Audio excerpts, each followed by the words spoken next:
welcome to the most photographed ghost town in the West. Well, that's what I read, and we're going to check it out today. So, hey, welcome back to Beers and Frontiers.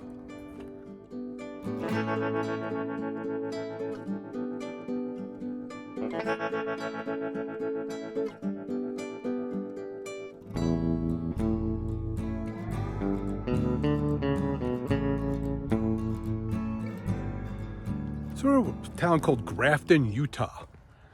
It's kind of near Zion National Park, but this is a really popular ghost town. Like I was saying, it's the most photographed ghost town in the West, and a lot of movies are actually been filmed here. To name one was Butch Cassidy and the Sundance Kid.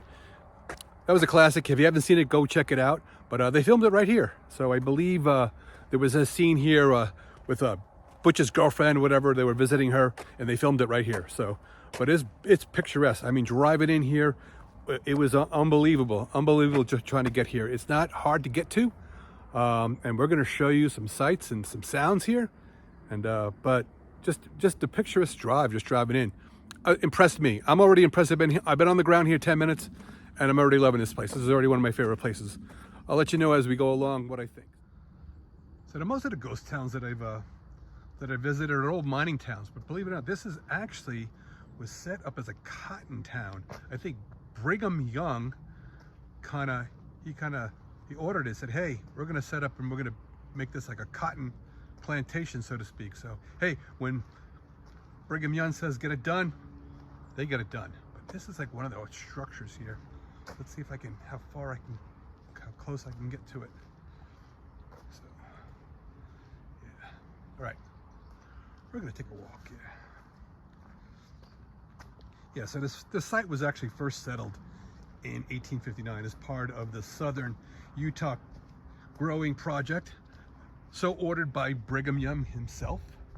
So let's get in here and see. I'm not gonna go past the no trespassing sign, but this was probably an old stable back here, back in the day. And as you can see, that house in the distance. Let's see if we can get a closer look at that. So, all right, hang tight. We're gonna get there. So originally this town was called Wheeler, and I believe it got washed away in a big flood because they were near the Virgin River. So, but then they rebuilt it. Okay, just a little bit further down the road, kind of where we are right now.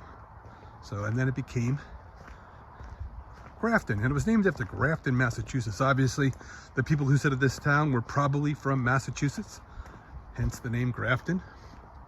And the town, you know, the population grew pretty quick in the first couple of years. There was about 28 families living out here in 1864, and the population grew to about 160 people. So, but like I was telling you, you know, a lot of the ghost towns I go to are mostly old mining towns in Nevada. Now, this was in Utah, and this is different. This is not a mining town. This is a cotton ranch. And very popular. And we'll get more into the details in a little while.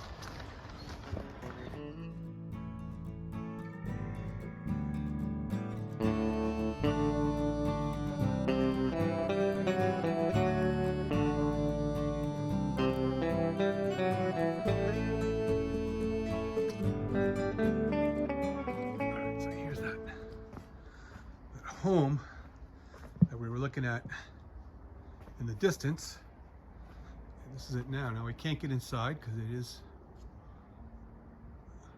fenced off, and that's probably okay, because you know what happens is generally when you give too much access to places like this, they get vandalized.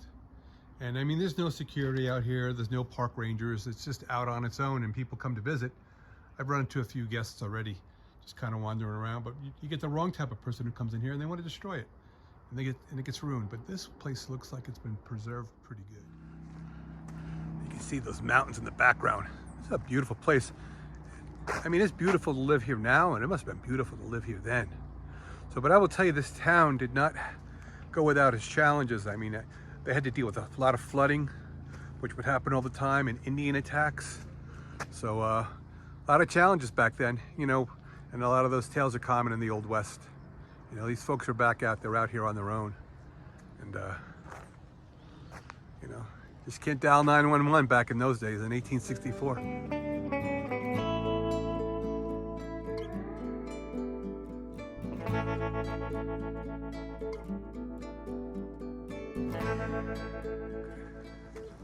All right, so got some pretty good stuff here. Looks like an old church. Got the steeple up there. Maybe that was a old schoolhouse.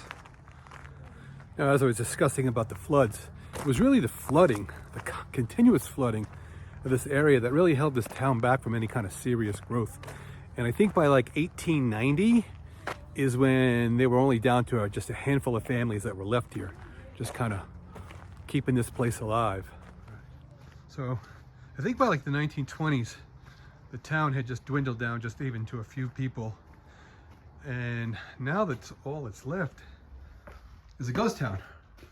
And for tourists and ghost town enthusiasts, just as myself, for those of you folks that watch this video, because obviously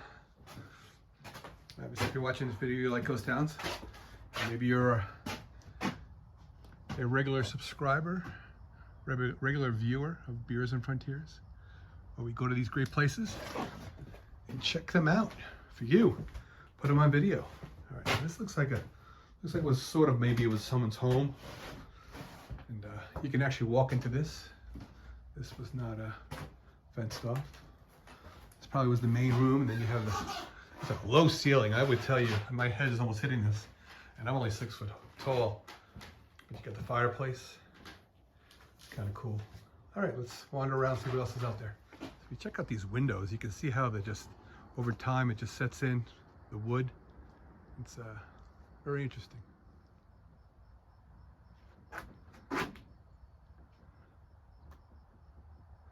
So I hope you are enjoying this installment of Beers and Frontiers. If so, hit that like button. Leave us a few comments. Tell me what you think of this place. Have you been to Grafton? Or do you have any ideas of other ghost towns I may want to go to in Utah? We've done a lot in Nevada, a lot of California. We have only done a couple in Utah. But if you know of any, let us know. As I was saying, by the 1920s, the town just kind of just withered away, and now it's just a ghost town for folks to come visit.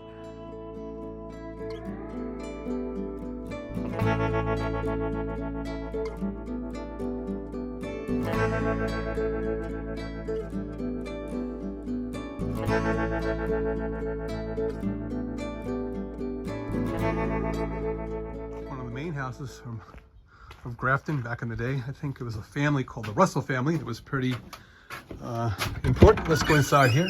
And, oh yeah, this inside is pretty well preserved.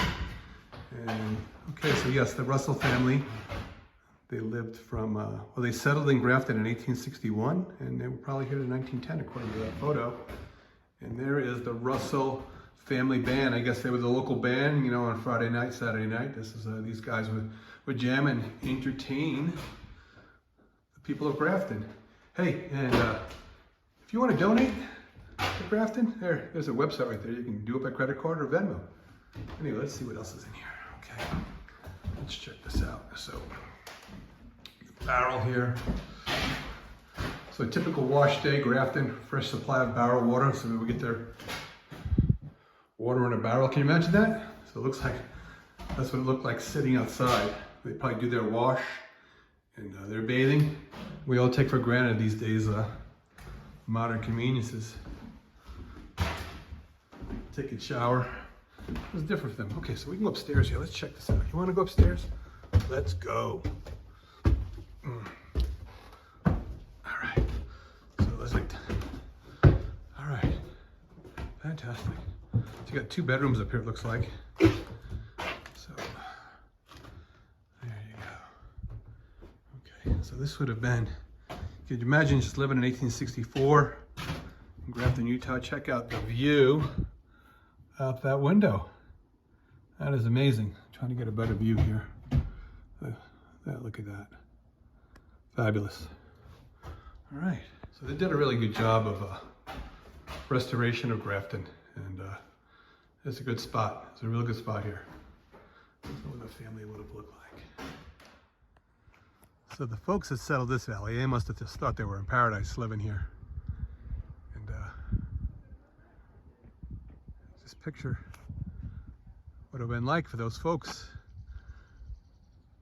living in those times. Now, I don't think it would get too cold or harsh winters here because we are in southern Utah, which is, we're about 2 hours north of Las Vegas. So just to give you a perspective on that.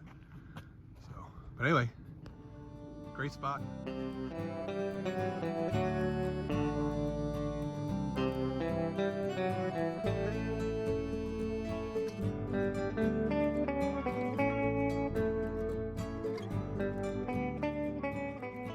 So if you do decide to come out to Grafton, Utah, there's a lot of structures left for you to kind of explore. There's a great area around here, a lot of picturesque mountains.